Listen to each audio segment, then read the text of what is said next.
Halo, Assalamualaikum warahmatullahi wabarakatuh. Saya Siti Nur Fadila akan menjelaskan mengenai pengertian dan fungsi sistem saraf.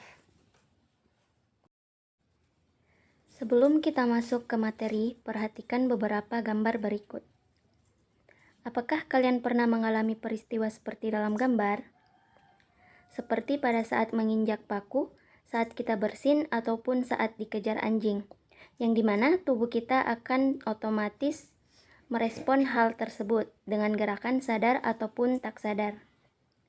Berkaitan dengan beberapa peristiwa tersebut, ini sangat berkaitan dengan materi yang akan saya bawakan, yaitu pengertian dan fungsi sistem saraf.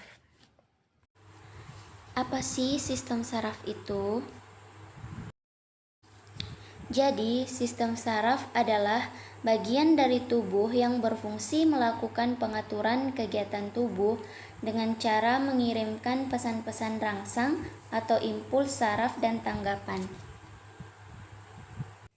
Selanjutnya, alur informasi pada sistem saraf. Jadi, terdapat 3 alur informasi pada sistem saraf, yaitu diawali dari suatu stimulus eksternal atau internal yang mengenai organ-organ sensorik dan akan menginduksi pembentukan impuls yang berjalan ke arah susunan saraf pusat. Kemudian terjadi proses pengolahan yang kompleks pada sistem saraf pusat, yaitu proses pengolahan informasi dan sebagai hasil pengolahan. Kemudian, sistem saraf pusat membentuk impuls yang berjalan ke arah perifer atau impuls eferen dan mempengaruhi respon motorik terhadap stimulus. Selanjutnya, fungsi dari sistem saraf itu sendiri. Yang pertama, menerima berbagai sensasi dari dalam dan luar tubuh. Yang kedua, bereaksi pada sensasi tersebut, menghadapinya secara otomatis atau merasakan dan memikirkannya. Yang ketiga, menyimpan memori dan melepaskannya bila dibutuhkan. Yang keempat, mengekspresikan emosi. Yang kelima, mengirimkan pesan untuk bagian sistem saraf lain, untuk otot, kelenjar endokrin, dan organ lain. Yang keenam, mengontrol tubuh dengan mempertahankan kesehatan, menghindari atau menghadapi bahaya, dan meningkatkan aktivitas yang menyenangkan. Berdasarkan struktur dan fungsinya, sistem saraf secara garis besar dapat dibagi menjadi 2, yaitu sistem saraf pusat dan sistem saraf tepi. Fungsi dari sistem saraf pusat yaitu mengendalikan seluruh pengaturan dan pengolahan rangsangan, mulai dari mengatur pikiran, gerakan, emosi, pernapasan, denyut jantung, dan lain-lainnya. Sistem saraf pusat terdiri dari otak, yang merupakan alat tubuh yang sangat penting dan sebagai pusat pengatur dari segala kegiatan manusia yang terletak di dalam rongga tengkorak, dan juga medula spinalis atau sumsum tulang belakang. Di dalam sumsum tulang belakang terdapat saraf sensorik, saraf motorik, dan saraf penghubung. Fungsi dari medula spinalis yaitu sebagai penghantar impuls dari otak dan ke otak, serta sebagai pusat pengatur gerak refleks. Kemudian yang kedua yaitu sistem saraf tepi.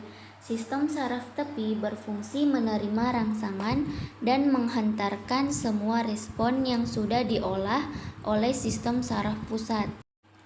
Sistem saraf tepi dibagi lagi menjadi saraf aferen dan saraf eferen.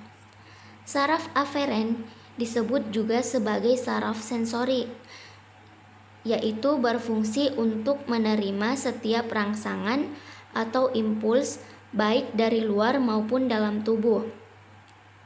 Rangsangan yang diterima bisa berupa cahaya, suhu, bau, suara, sentuhan, dan tekanan. Mekanisme penghantaran informasi antara reseptor dengan sistem saraf pusat terjadi melalui proses penghantaran impuls dengan kode irama dan frekuensi tertentu.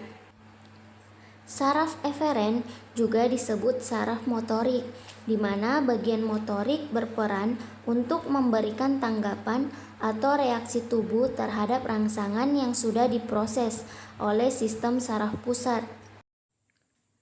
Saraf motorik terdiri dari dua bagian, yaitu saraf motorik somatik dan saraf motorik autonom.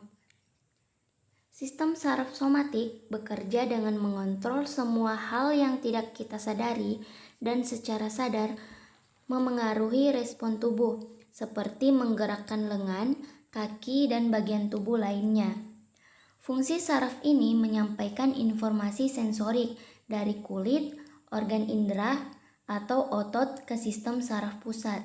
Sedangkan sistem saraf otonom bekerja secara tidak sadar, seperti denyut jantung, gerakan-gerakan pada saluran pencernaan, sekresi enzim, dan keringat.